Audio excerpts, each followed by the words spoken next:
Hi hello welcome to Shanmukha రుచులను మనం ఈరోజు చేసుకోబోతున్న రెసిపీ వచ్చేసి పుల్ల పుల్లగా కారంగా ఉండే చింతకాయ పప్పు అండి. చాలా టేస్టీగా ఉంటుందండి.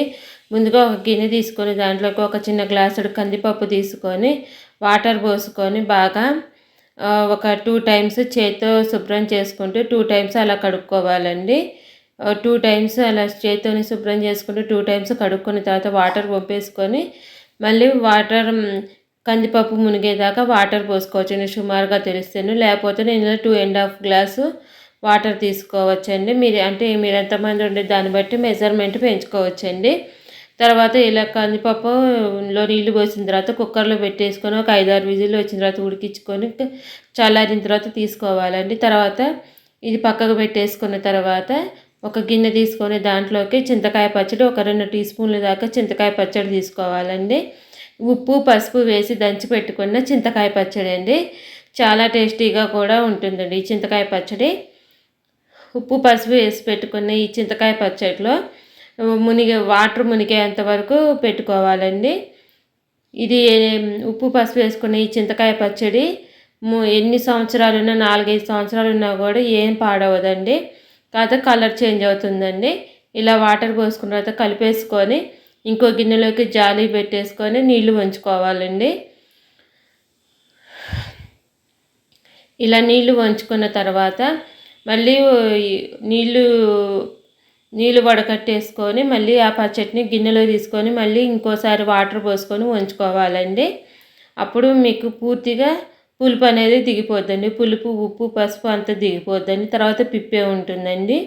మీరు పిప్పుతో సహా వేస్తే పప్పు అంతా బాగోదండి. అందుకని ఇలా నీళ్లు వడకట్టుకొని పోసుకోవాలండి.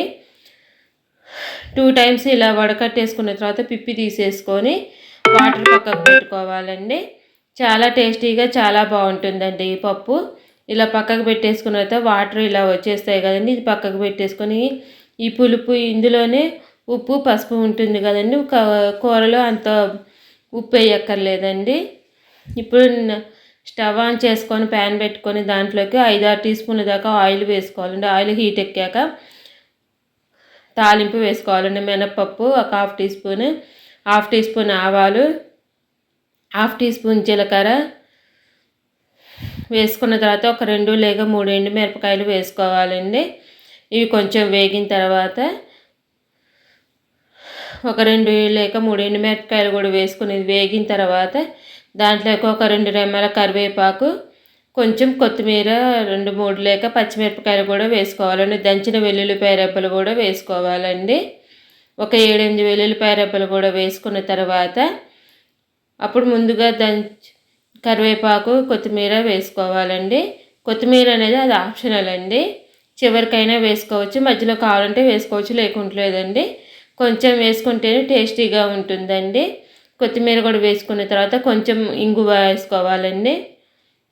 ఇంగువ కూడా వేసుకున్న తర్వాత అంతా ఒకసారి బాగా కలుపుకోవాలి.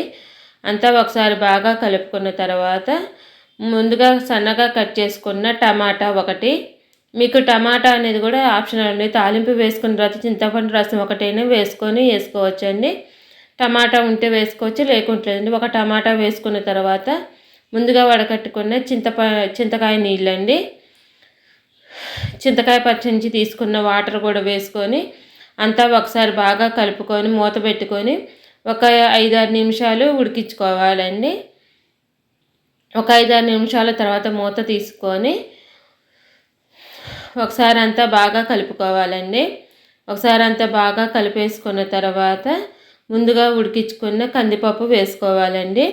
మీరు ఇది గమనించాలి, నేను అసలు ఇక్కడ ఉప్పు కానీ పసుపు కానీ ఏం వేయలేదండి.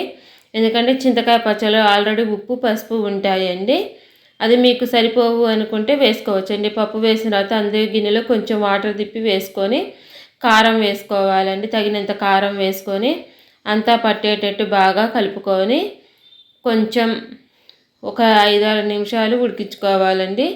కొంచెం బుడగల్లాగా వాటర్ వస్తాయి కదండి. అప్పుడు ఉడికించుకున్న తర్వాత స్టవ్ ఆపేసుకొని ఒక బౌల్లో తీసుకోవాలండి.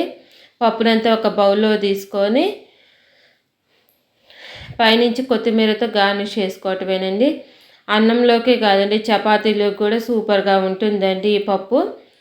చాలా చాలా టేస్టీగా ఉండే ఈ పప్పు రెడీ అయిపోయిందండి. పైనుంచి కొత్తిమీరతో గార్నిష్ చేసుకొని సర్వ్ చేసుకోవటమేనండి. మా వీడియో మీకు నచ్చినట్టయితే లైక్ చేయండి, షేర్ చేయండి, సబ్స్క్రైబ్ చేసుకోండి. Thank you for watching.